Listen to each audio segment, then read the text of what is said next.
যুগ্ম আহ্বায়ক মাসুমউদ্দিন ভাই, উপস্থিত আছেন লক্ষ্মীপুর ইউনিয়ন বিএনপি নির্বাচন প্রচার কমিটির সম্মানিত আহ্বায়ক, আজকের উপজেলা বিএনপির সাবেক রবি, উপস্থিত আছেন বাংলাদেশ কৃষক দলের কেন্দ্রীয় কমিটির মহিলা বিষয়ক সম্পাদিকা ফারহানা আক্তার রুনা, মহিলা দলের দপ্তর সম্পাদক মিতা, এই ইউনিয়নের সাবেক সাধারণ সম্পাদক বাবুল করিম সহ বিভিন্ন পর্যায়ের সম্মানিত নেতৃবৃন্দ, ভাই বোনেরা, আসসালামু আলাইকুম। আমাদের মাঝে উপস্থিত আছেন আমাদের আক্কেল, যিনি যাবতীয় কাজের মতো আসামি ছিলেন, আমরা কারে গেছেন আক্কেল, তানভীর হাসান সুমন সহ অনেক আমার সাথে আছেন। যেহেতু আমাদের অনেকগুলি জায়গায় যেতে হবে, আমি বক্তব্য সংক্ষিপ্ত ভাবে দেব এবং সমাজ পরিচয় করে নির্বাচনের দুঃখিত। আগামী 12 তারিখ নির্বাচন, এই নির্বাচনটা কিন্তু খুবই গুরুত্বপূর্ণ। আমাদের নেতা দলের চেয়ারম্যান তারেক রহমান 5 তারিখের পরে বলেছিলেন যে এইবার যে নির্বাচনটা হবে খুবই কঠিন। আমরা ভাবতাম কি এমন কঠিন, আমরা তো আমাদের কেউই নেই, কিভাবে কঠিন হবে। কিছুদিন পরে উনি বললেন যে অদৃশ্য শক্তি দৃশ্যমান হতে যাচ্ছে, আমরা খুঁজে পাই নাই অদৃশ্য শক্তি দরকার। এখন এসে দেখছি অদৃশ্য শক্তি আমাদের সামনে উপস্থিত, তারাই রাষ্ট্রীয় ক্ষমতায় যেতে চায় এবং তারা জোর করেই ক্ষমতায় যাবে। তারা বলা শুরু করেছে ওর দেখ বা না দিক আমরাই রাষ্ট্রীয় ক্ষমতায় যাব, বলছে না তারা। এবং তাদের আমির একটা শফিকুর রহমান, ওনার ছেলে গতকাল দেখেছেন ফেসবুকে ভাইরাল হয়েছে, ওনার ছেলে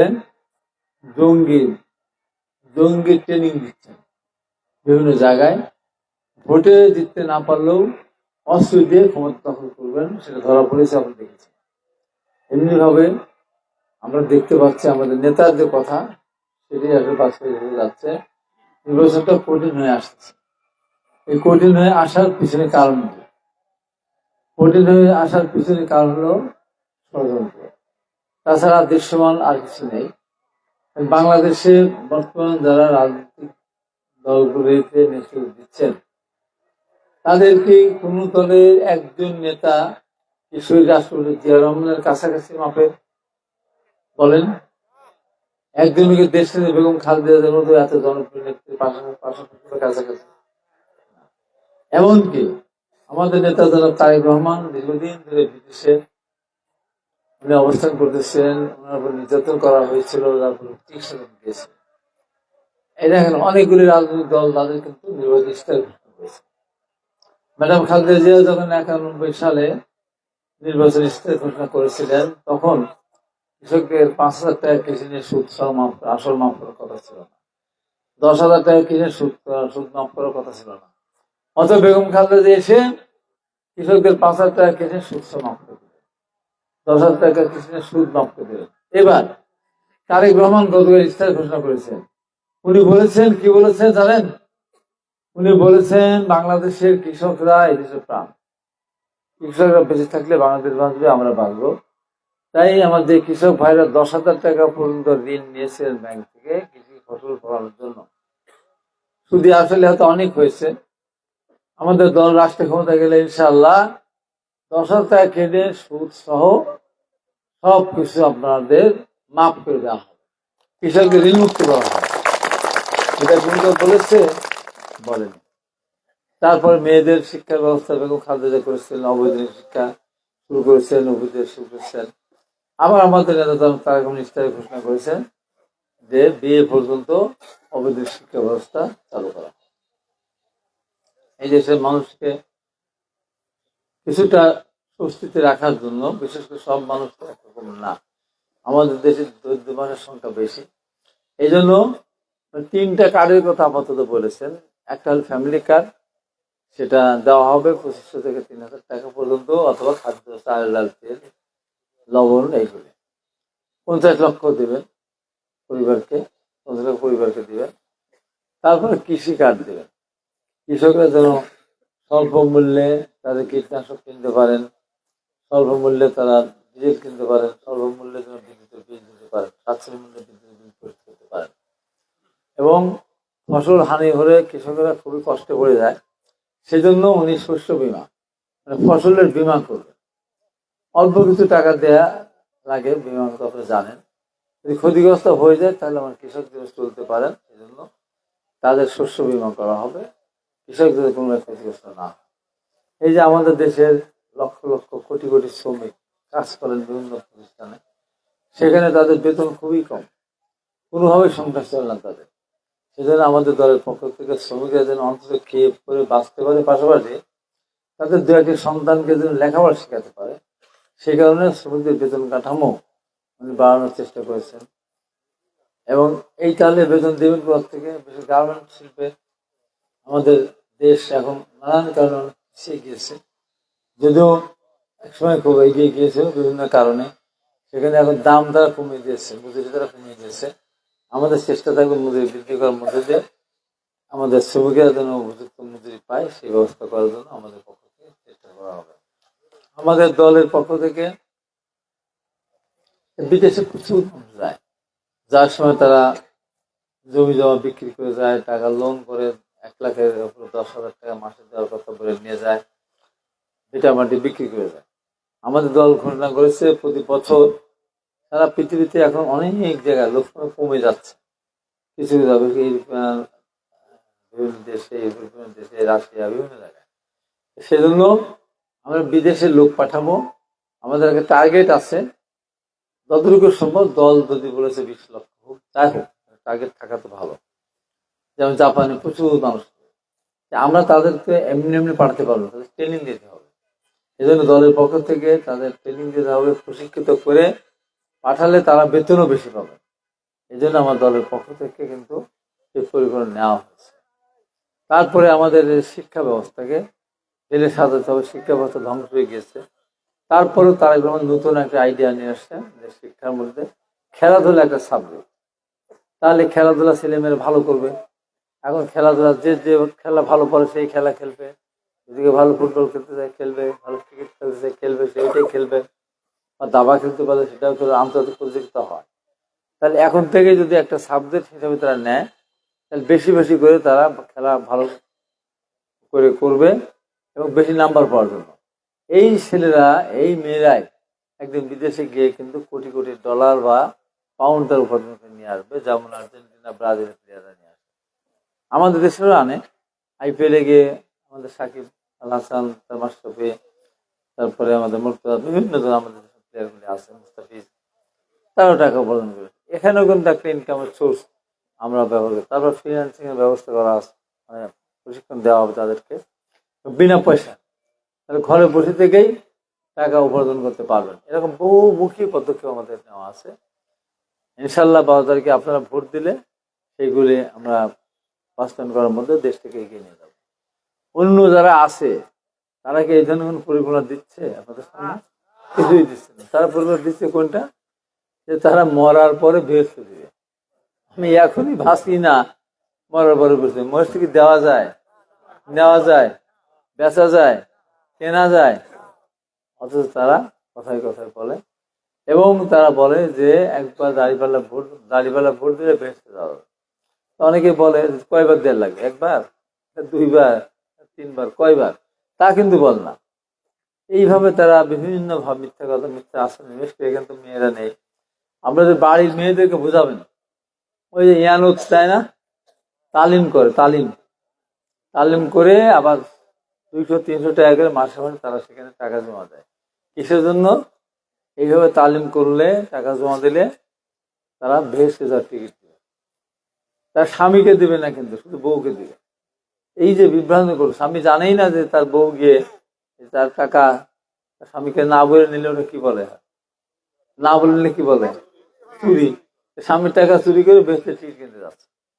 এই যে অবস্থা, বিভিন্নভাবে বিভ্রান্ত করছে করিডোরে। এখন বাংলাদেশের মুসলমান যারা আছে, একসময় তাদের একদিন খুব জোর করেই বললো যে বাংলাদেশ হবে বেস্ট বেচা কেনার হাট বাজার। বলেন, এইসব কথা কেউ বলতে পারে? এইসব কথা বল, দেশের মানুষের কি হবে তা বলবে না। দেশের মানুষের যে আগামী দিন কিভাবে দেশের মানুষ চলবে সেটা না। তাদের শিক্ষা প্রতিষ্ঠান আছে অনেকগুলো, ব্যাংক আছে, তাদের হাসপাতাল আছে। কোনো ব্যাংক, হাসপাতাল, শিক্ষা প্রতিষ্ঠানে একজন লোক চাকরি করে না যারা জামাত করে না। ওদের দল থেকে কাউকে দিয়েছে? ওরা যদি রাষ্ট্রীয় ক্ষমতা যায়, আপনাদের কাউর ছেলে মেয়েদের কোনো চাকরি হবে না, কোনো কিছু হবে না, সব ওদের জন্য, ওদের ওদের ছেলে মেয়েদেরকে দিবে। তাহলে আপনি কি আপনার সারাজন বেকার থাকবেন? আপনার বেকার থাকবেন, আপনার ছেলে মেয়ে বেকার থাকবে? অতএব এখন থেকে আপনাদের কাজ করতে হবে। যে কয়টা দিন সময় আছে, এই কয়টা দিন আপনার বাড়ি বাড়ি যাবেন, বাড়ি বাড়ি গিয়ে মেয়েদেরকে বুঝাবেন, মানুষকে বুঝাবেন যে বিএনপি একমাত্র দল এবং বিএনপির নেতা জনাব তারেক রহমানের প্রতি এদেশের মানুষের বিরাট একটা আস্থা এসেছে। আস্থা না হলে লক্ষ লক্ষ মানুষ তাকে সেই এয়ারপোর্টে আনতে যায়। দেশের সেনাবাহিনী থেকে শুরু করে সমাজের সদস্যরা তারা কিভাবে তারেক রহমানকে সুরক্ষা দিলেন, কিভাবে তার পায়ে হেঁটে 12 কিলোমিটার রাস্তা আসে। ম্যাডাম খালেদা জিয়া এই দেশের জন্য কাজ করেছেন বলেই চলে গেলেন যখন, পৃথিবীর ইতিহাস সবচেয়ে বড় জানাজা হয়েছে।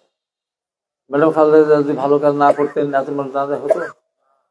তাহলে এখন সেই দল সামনে নির্বাচনে যদি কোনো কারণে, আমাদের ষড়যন্ত্রের কারণে যদি আমরা ঠকে যাই, তাহলে ম্যাডাম খালেদা শান্তি পাবেন কবল থেকে? জিয়া রহমান পাবেন? তারেক রহমান কি বাঁচতে পারবেন?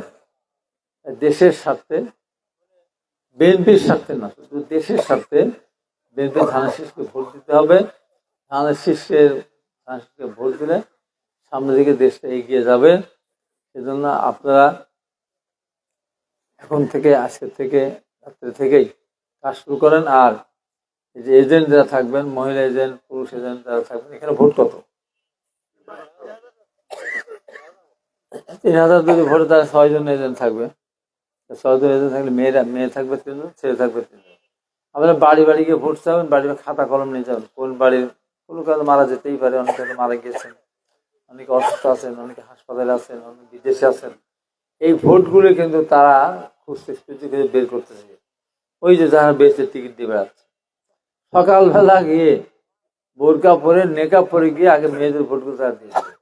এই ষড়যন্ত্র তারা করছে। পুরুষের ভোটও তারা যেগুলো দিতে আসবেন না, সকাল সকালে গিয়ে দিয়ে আসবেন। যদি আপনার এজেন্ট ঠিক মতো না দেন, ঠিক মতো না চেনেন, আপনার ভোট দিতে আসলো করিম, রহিমের ভোট সে দিয়ে গেল। রহিম তো মারাই গেছে আগেই, কথার দ্বারা বলছে। আর ভোট দিয়ে সবাই বাড়ি চলে যাবেন না, ভোট কেন্দ্র পাহারা দিতে হবে। দেখেন, আমি যা দেখতেছি ঘুরে ফিরে সারা বাংলাদেশে যে খবর পাচ্ছি, কোনোভাবেই এদেশের মানুষ স্বাধীনতা বিরোধীদেরকে ভোট দিবে না। রহমানের ধানের শীষে তারা ভোট দিতে চায়, তারা একটা চুরির তালে আছে। চুরি করে, কোনো মতো করে, অনেক সময় দেরি করে, একদিন দুদিন লাগিয়ে দিয়ে তারপর তারা কারচুপির ক্ষমতা যেতে চাবে। আমাদেরও কথা, আপনারা পাহারা দেবেন এবং ভোট কেন্দ্রের থেকে ভোট গুনে রেজাল্ট না দিয়ে যেন প্রিজাইডিং অফিসার যেতে না পারেন, সেই জন্য আপনাদের সজাগ থাকতে হবে। এবং আগামী দিনকে একটা সুন্দর বাংলাদেশ গড়তে হলে বিএনপির কোনো বিকল্প নেই। আমার বিরুদ্ধে নানান কথাবার্তা বলে, অনেক কথা, মিথ্যা কথা বলে, কত কথা আমার বিরুদ্ধে বললো। আমাদের নেতা জিয়া রহমানের বিরুদ্ধে কত খারাপ কথা বলছে, ম্যাডাম খালেদার খারাপ কথা বলছে। আমরা তো ওদের বিরুদ্ধে খারাপ কথা বলি না, ওরা রাজাকার এই কথাটা বলে না, সত্যি নাকি মিথ্যা? ওরা সারা যুদ্ধ করেনি, এটাকে মিথ্যা? ওরা শান্তি বাহিনী, শান্তি কমিটি সৃষ্টি করেছিল, ওরা আলবদর আসাম সৃষ্টি করেছিল, আলবদর সৃষ্টি করেছিল, সারা যুদ্ধের সময় বাড়ি ঘর জ্বালিয়ে পুড়ে ছারখার করে দিয়েছিল, পাকিস্তানের জন্য সহায়তা করেছিল।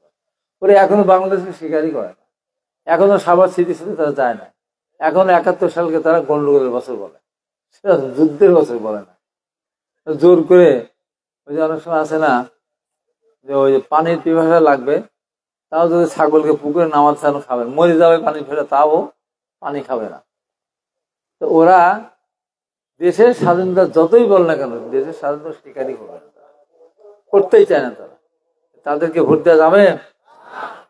এই জন্য আপনারা আছেন, এই যে আমাদের সাকিরা, ও ই করেছিল, আপনার আন্দোলন করতে গিয়ে আহত হয়েছিল, গুলিবিদ্ধ হয়েছিল, আছে।